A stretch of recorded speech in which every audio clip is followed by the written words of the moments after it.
Diane McBain, actress in Surfside 6 Feet and Spinout, dies at 81. Diane McBain, whose career playing spoiled rich girls included turns as the yacht owner Daphne Dutton on the ABC crime show Surfside 6 and an author stalking Elvis Presley in Spinout, has died. She was 81. McBain died Wednesday morning at the Motion Picture and Television Country House and Hospital in Woodland Hills after a battle with liver cancer, her friend and writing partner, Michael Greg Michaud, told The Hollywood Reporter.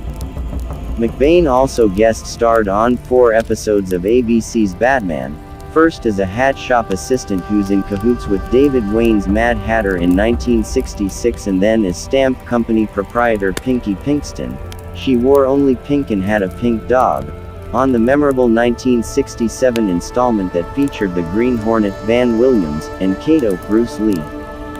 Franco Harris, Steelers Hall of Fame running back known for the Immaculate Reception, dies at 72. In her first film, McBain appeared with Richard Burton in Vincent Sherman's Ice Storm, 1960, then starred alongside Troy Donahue and Claudette Colbert in Delmer Dave's Campy Parish, 1961, and as the title character, a farm girl who meets a tragic end, in Claudel English, 1961.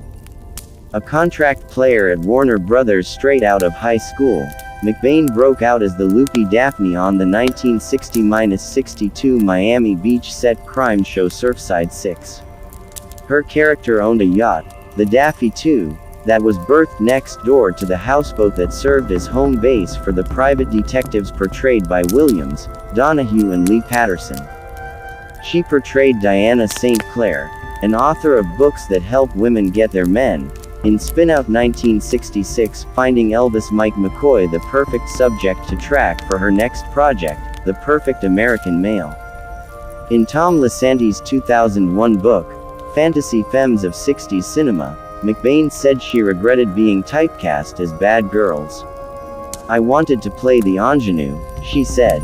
"I could never understand why everyone wanted to play the bitch.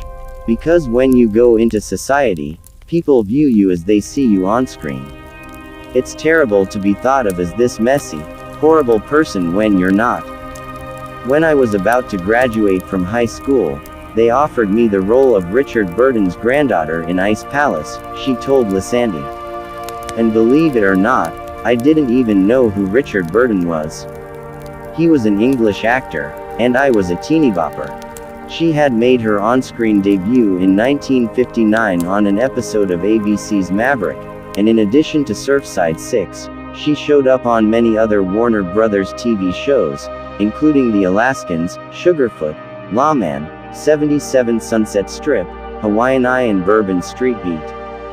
McBain beat out Shirley Knight for the lead in Claudel English, then starred as a farm owner in Black Gold, 1962, a nurse opposite Joan Crawford in The Caretakers, 1963, and a health nut in Mary Mary, 1963, starring Debbie Reynolds.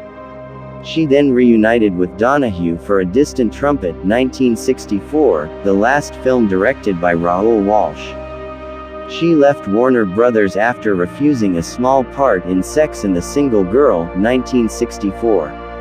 "I was doing leads and thought this wasn't a good idea," she said.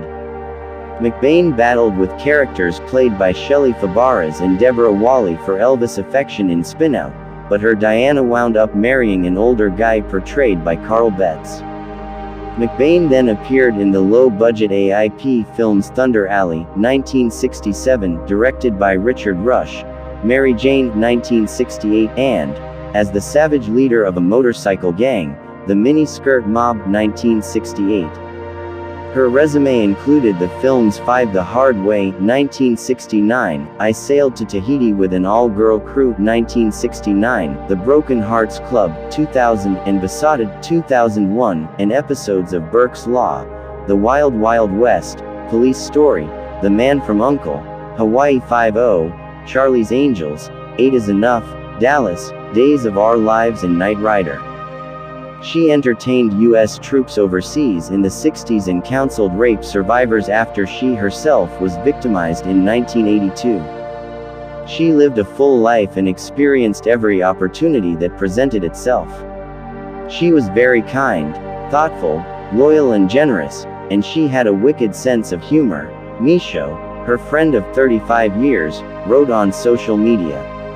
Despite her remarkable professional accomplishments, she was the most unaffected movie star I have ever known. The pair did numerous book signings and autograph shows, the latest just months ago, he said. McBain was married to Rodney Burke, whom she met at a Buddhist camp, from 1972 until their 1974 divorce. Survivors include her son, Evan, and her goddaughter, Mary.